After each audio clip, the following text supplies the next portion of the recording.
So hi hello வணக்கம். நான் அவங்க செஞ்சு இனி நம்ம என்ன பார்க்க போகிறோம்னு பார்த்தீங்கன்னா, சோஷியல் மீடியாவில் வந்து பயங்கர ட்ரெண்டுங்க. இன்னைக்கு ஒரு நாள் வந்து ஃபுல்லாக பார்த்தீங்கன்னா அந்த ஒரு லெட்டர் தான். அந்த லெட்டர் என்னன்னு கேட்குறீங்களா? அதாங்க நயன்தாரா மேம் வந்து ஒரு 3 பேஜஸ்க்கு வந்து லெட்டர் டைப் பண்ணி கடிதமாக வந்து சோஷியல் மீடியாவுக்கு வந்து எல்லாருக்கும் அனுப்பியிருக்காங்க.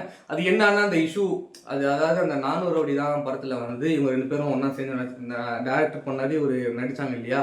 ஸோ அவங்க 2 பேருக்குள்ள இந்த கெமிஸ்ட்ரியை சும்மா ஒரு 2 to 3 ஒரு 4 செகண்ட்ஸ் இருக்கும். அந்த 4 செகண்ட்ஸை வந்து வீடியோவாக வந்து அந்த மேரேஜோட டீசரில் வந்து நெட்ஃப்ளிக்ஸில் வந்து விட்டாங்க. அது என்னன்னா நயன்தாரா அண்ட் விக்னேஷ் சிவனோட மேரேஜ் வீடியோ அதை ஃபுல்லாக விடாமல் டீசர் மட்டும் ஜஸ்ட் அதில் வந்து ஒரு 3 to 4 செகண்ட்ஸ் வருது. ஸோ அதுக்கு வந்து ஒரு பெரிய கேஸாக வந்து தனுஷ் அவர்கள் வந்து போட்டிருக்காரு. என்னன்னா அவரோட ப்ரொடக்ஷன் கீழே வந்த பணம்னால ஸோ அந்த 3 to 4 செகண்ட்ஸ் யூஸ் பண்ணதுனால அவங்க வந்து ஒரு 10 crores வந்து பேமெண்ட் பண்ணிவிட்டு நீங்கள் அதில் யூஸ் பண்ணிக்கோங்க அப்படிங்கிற மாதிரி தனுஷ் சொன்னதா தகவல். ஸோ இது வந்து பிரச்சனை வந்து பார்த்தீங்கன்னா இப்போ இல்லை 2 years பிஃபோர்லேருந்தே போயிட்டு இருக்கு. ஸோ ஒரு அவார்ட் ஃபங்க்ஷன் ஈவெண்ட்டில் வந்து நயன்தாரா மேம் சொல்லியிருப்பாங்க, இது ஒரு நல்ல ஸ்கிரிப்ட் நல்லா பண்ணேன், பட் ஆனால் தனுஷ் சார் வந்து சாட்டிஸ்ஃபை ஆகல நான் பண்ண ரோல் அப்படிங்கிற மாதிரி சொல்லியிருப்பாங்க. ஸோ இவங்க 2 பேருக்குள்ள என்ன பிரச்சனை, பர்சனல் திங்ஸா? ஸோ அது நமக்கு வந்து வெறும் மேலோட்டமாக தெரியும் இந்த மாதிரி பிரச்சனை நடக்குது இதெல்லாம் போதுன்னு. அதை தாண்டி உள்ள எவ்வளோ பிரச்சனைகள், பர்சனலாக எவ்வளோ அடிபட்டாங்க 2 பேரும் அப்படிங்கிறது ஒரு கொஸ்டின் மார்க் இருக்குது. ஸோ அதை தாண்டி என்னன்னா மேரேஜுக்கு முன்னாடி ஒரு பெரிய பிரச்சனைகள் நடந்தனால என்ன பண்ணாங்கன்னா நயன் மேமா இருக்கட்டும் விக்கி ப்ரோவா இருக்கட்டும் 2 பேருமே வந்து ப்ரெஸ் மீட்லாம் யாரும் வரக்கூடாதுன்னு சொல்லிட்டு அந்த மேரேஜை வந்து கிராண்டாக நடத்துனாங்க. ஸோ அங்கே பார்த்தீங்கன்னா பெரிய பெரிய ஆக்ட்ரஸ் ஷாருக் கான் அந்த மாதிரி ஆக்ட்ரஸ்லாம் எல்லாமே வந்துருக்காங்க. ஸோ அங்கே ஒரு கேமராமேன் வச்சு அவங்களே வந்து அந்த ஈவெண்ட்டை வந்து சூப்பராக என்ன சொல்கிறது வீடியோகிராஃபிலாம் எடுத்து அதை வந்து பயங்கரமாக ஒரு படம் மாதிரி கான்செப்டாக எடுத்து ரெடி பண்ணி வச்சுருக்காங்க. ஸோ அதோட டோட்டல் ஃபுட்டேஜ்லாம் கன்வெர்ட் பண்ணி படத்துக்கு டீசர் விடுவாங்க இல்லையா? ஸோ அதேமாரி இந்த வெட்டிங்க்கும் ஒரு டீசர் மாதிரி ஒரு இது விட்டுருக்காங்க. ஸோ அதில் வந்து ஒரு 4 to 5 செகண்ட்ஸ் வந்து வண்டர் பார் ப்ரொடக்ஷன் கீழே வர 400 ரவுடி தான்ங்கிற படத்துலேருந்து ஒரு 4 to 5 செகண்ட் சீன்ஸ் வருது.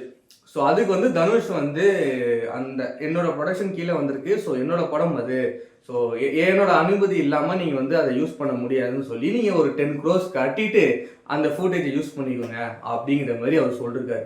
ஸோ இது வந்து ஃபேரா இல்லையாங்கிறதுலாம் நம்ம பேச போகிறது இல்லை, ஜஸ்ட் என்ன நடந்ததுன்னு சொல்லிட்டு மேலோட்டம் தான் சொல்லுவோம். ஸோ அதே மாதிரி பார்த்தீங்கன்னா நயன்தாரா அப்படின்னு ஈஸியாலாம் வரல.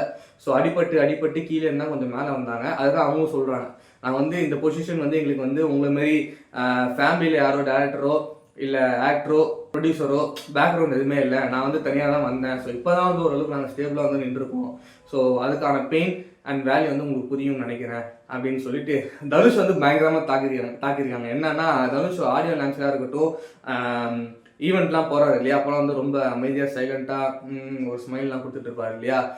வெளில இருக்கிற தனுஷுக்கும் உள்ளே இருக்கிற தனுஷுக்கும் வந்து சம்மந்தமே இல்லை, அது வந்து நாங்கள் சொல்லக்கூடாது, பட் அது வந்து இப்போ தெரிய வரும் எல்லாருக்கும் அப்படிங்கிற மாதிரி சம்திங் இன்டைரக்டாக வந்து அவங்க வன்மத்தை கக்குற மாதிரி இருக்குது. ஸோ இதுக்கு வந்து தனுஷ் வந்து இன்னும் ரிப்ளை பண்ணல. ஸோ அவர் ரிப்ளை பண்ணுவாரா இல்லையான்னு சொல்லிட்டு நாங்கள் ரொம்ப வெயிட் பண்ணிட்டு இருக்கோம். அவர் கண்டிப்பாக ரிப்ளை பண்ணுவாருன்னு நினைக்கிறேன். எனக்கு என்னன்னா இதை தாண்டி எதிர்நீச்சலில் வந்து அந்த ஒரு லோக்கல் சாங்குக்கு வந்து நயன்தாரா நம்ம கூப்பிட்டாங்க. ஸோ இந்த மாதிரி ஃப்ரீயாலாம் பண்ணி கொடுத்துருக்காங்க அப்படிங்கிற மாதிரிலாம் நடுவில் பயங்கரமாக பேசிட்டு இருந்தார். தனுஷ் என்ன சொன்னாங்கன்னா நயன்தாரா மேம் மாதிரி யாரும் இல்லை, அவங்க தான் வந்து எங்களுக்கு ஃப்ரீயாலாம் பண்ணி கொடுத்தாங்க, இதுவே வேற ஒரு ஆக்ட்ரஸாக இருந்தால் இது பண்ணிருப்பாங்களா தெரியல அப்படிங்கிற மாதிரிலாம் சொன்னார் அவர். ஸோ இதெல்லாம் பண்ணிட்டு இப்போயும் சேம் 3 to 4 அதாவது 4 to 5 செகண்ட்ஸ் கூட வராது. ஸோ அந்த ஃபுட்டேஜுக்கு வந்து நீ 10 crores கொடுக்கணும் அப்படின்னா வந்து யாராக இருந்தாலும் யோசிக்கதான் செய்வாங்க. பட் அதை வந்து ஒரு பெரிய இஷ்யூவாக ஆக்கியிருக்காங்க அப்படிங்கிற மாதிரி எனக்கு தோணுச்சு. இது வந்து பர்சனலாக அட்டாக் பண்ணணும்னு சொல்லிட்டு பண்ணுறாங்களா இல்லை எப்படி பண்ணுறாங்கன்னு தெரியல. ஸோ பார்த்தீங்கன்னா ஒரு பக்கம் வந்து இதெல்லாம் ஒரு சண்டையாங்கிற ஒரு குரூப் வந்து ஃபன் பண்ணிட்டு இருக்காங்க, இன்னொரு பக்கம் ஒரு குரூப் இருக்குது என்னன்னா நயன்தாரா சப்போர்ட் பண்ணுற ஒரு குரூப் இருக்குது, இன்னொரு பக்கம் வந்து தனுஷுக்கு வந்து சப்போர்ட் பண்ணுற குரூப் இருக்குது.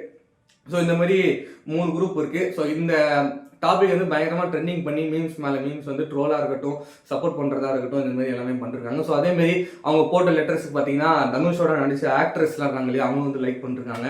ஸோ அதுதான் தனுஷ் அவர்கள் வந்து திருப்பி ரிப்ளை பண்ணுவாருன்னு சொல்லிட்டு எல்லாம் வெயிட் பண்ணிருக்காங்க. ஸோ அதுக்கு இன்னும் நாங்களும் வெயிட் பண்ணிட்டு இருக்கோம். இது கரெக்டாக இல்லையான்னு சொல்லிட்டு நம்ம சொல்ல முடியாது. ஸோ அவங்களுக்குள்ளே வந்து பேசி அடித்து சால்வ் பண்ணிக்கிட்டோம், அதுதான் நான் சொல்ல வருவேன். அதுதான். ஸோ இதேமாரி நாங்கள் அப்டேட்ஸ் வந்து இன்னமும் வெயிட் பண்ணி பார்த்துட்டு இருக்கோம். ஸோ இதுக்கு மேலே ஏதாவது அப்டேட் இருந்துச்சுன்னா கண்டிப்பாக அடுத்த வீடியோவில் வந்து உங்களை சந்திக்கிறேன். ஸோ உங்களிடமிருந்து விடைபெறுவது சஞ்சய் ஃப்ரம் குஜால்ஸ். நன்றி, வணக்கம், பாய்.